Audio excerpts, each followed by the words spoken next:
Vou falar sobre Max Weber. Max Wilhelm Karl Emil Weber nasceu em Erfurt no dia 21 de abril de 1864. Foi um dos maiores intelectuais das mães de sua época, destacando-se como jurista, economista e sociólogo. Sua carreira acadêmica iniciou-se em 1882, quando ingressou na Faculdade de Direito da Universidade de Heidelberg. Lá, ele frequentou as aulas de economia, política, história e teologia. Mais tarde, em 1869, na Universidade de Berlim, tornou-se doutor em Direito. Em 1893, Weber casou-se com Marianne Schnittger, feminista e adoradora de suas obras. Após sua morte, nomeado professor de economia nas universidades de Freiberg e de Heidelberg, Max Weber lecionou até 1900, quando foi afastado do magistério, devido a um colapso nervoso. Ele somente se recupera em 1918 e neste ano voltou a lecionar. Apesar disto, esteve engajado em outras atribuições como consultoria e pesquisas acadêmicas, facilitadas devido ao seu cargo como diretor dos arquivos de Ciência Social e Política Social. Weber publicou seu primeiro esforço de um método sociólogo no artigo sobre algumas categorias da sociologia compreensiva, que foi lançado em 1907, no decorrer da Primeira Guerra Mundial. Foi diretor de hospitais militares de Heidelberg até retornar ao ensino de economia em Vietnã, e posteriormente em 1919 em Munique. Max Weber faleceu nessa mesma cidade em 1920, vítima de pneumonia.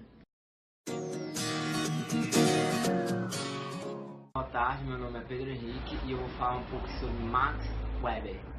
Sociologia. Em uma introdução à teoria do Max Weber, precisamos entender alguns conceitos-chave de suas obras, como a social, racionalização e tipos de ideias, abrangência de assuntos e voltam-se para áreas de pensamento político, do direito, da história e da economia. Essa característica acabou tornando-se altamente valorosa por razões aparentes. O mundo social está em contato direto com todos esses anos aos quais Weber dedicou seu estudo, precedido por outros grandes pensadores da área da sociologia, Karl Marx e Emil Durkheim. Weber também tentou compreender as mudanças sociais que desenvolviam no cerne das grandes cidades que viviam a Revolução Industrial, por meio de estudos com base em observações empíricas. Weber identificou pontos centrais sobre os quais construiu chaves que serviriam como base de restantes de suas teorias. Teve também a ação social para Max Weber, talvez o conceito mais importante da teoria weberiana, seja de ação social, que segundo o autor deveria ser o principal objeto de estudo da sociologia.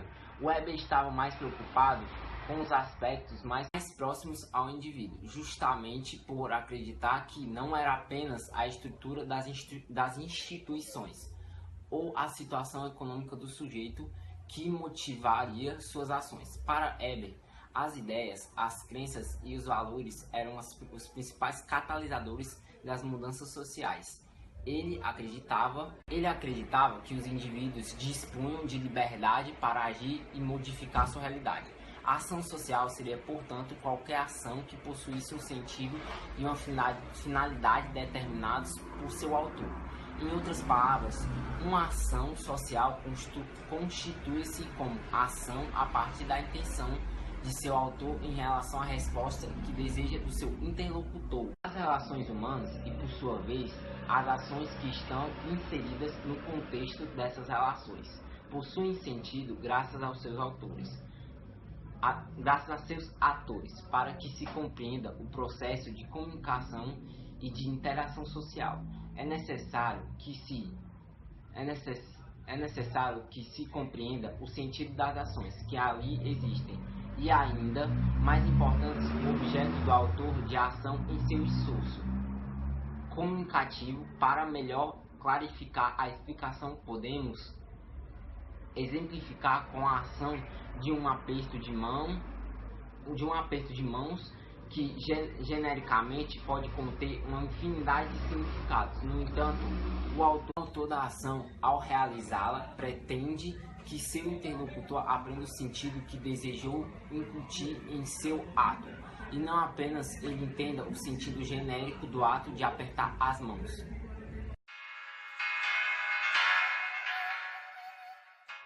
Bom, para o Weber explicar a ciência como vocação, ele trata de vários conceitos necessários para que a vocação aconteça e apareça.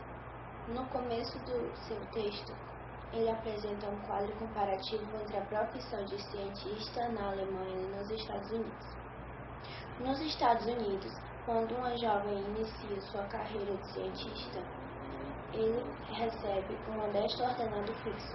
Durante sua juventude, ele se vê carregado de trabalho, pois recebe para exercer a profissão.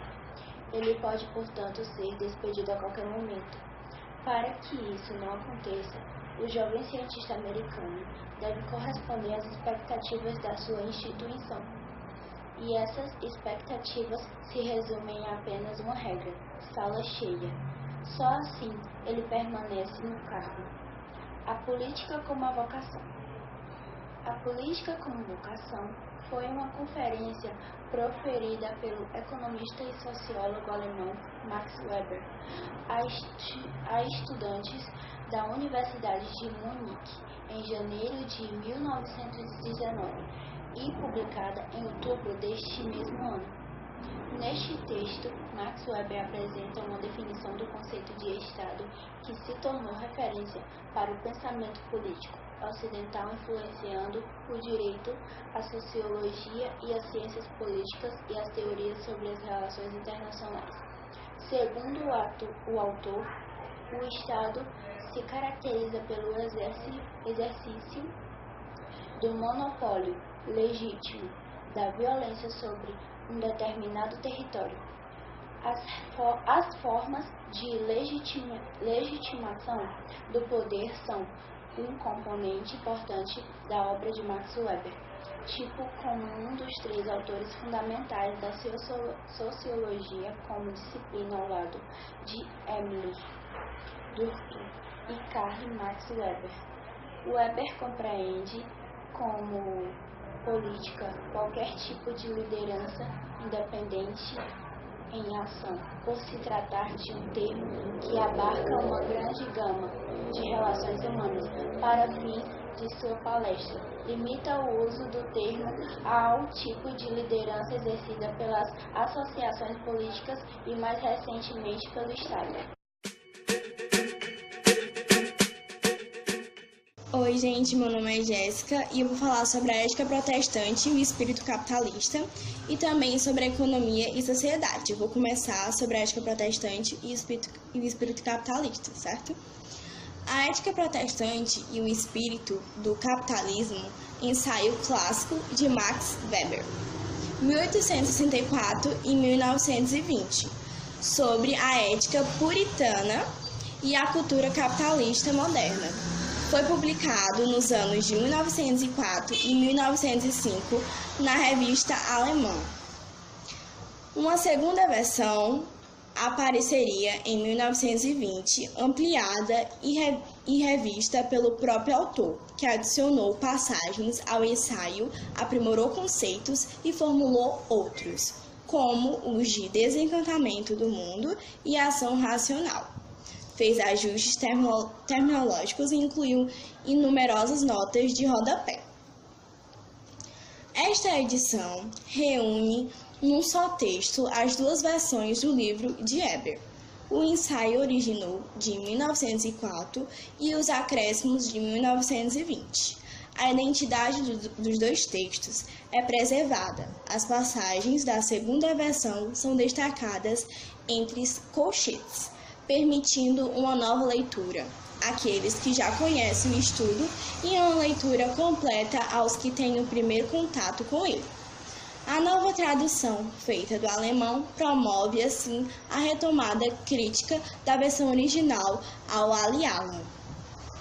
A versão definitiva, feita na plena maturidade intelectual e pessoal do autor. E agora eu vou para a economia e sociedade.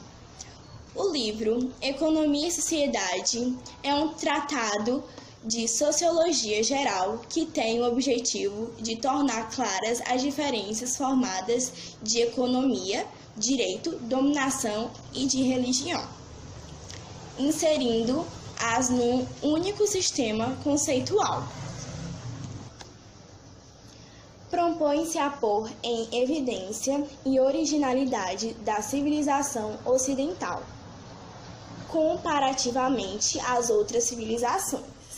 A sociologia para Weber, compreende a ciência que trata de explicar a ação social, daí suas causas, desenvolvimento e efeitos. Ela é diferente de outra ação, pois a social parte de um indivíduo por motivação e que interagem com os outros indivíduos e formam uma relação social. Outro conceito importante em Weber é dominação. A dominação pode ser definida pela probabilidade que tem o senhor de contar com a obediência dos que, em teoria, devem obedecê-los. Os tipos de dominação são 3, que é a racional, tradicional e carismática. A tipologia se fundamenta no caráter da motivação, que comanda a obediência. Tais tipos de dominação e encontram muito presentes no livro Economia e Sociedade. Então é isso, gente. Obrigada pela atenção e tchau.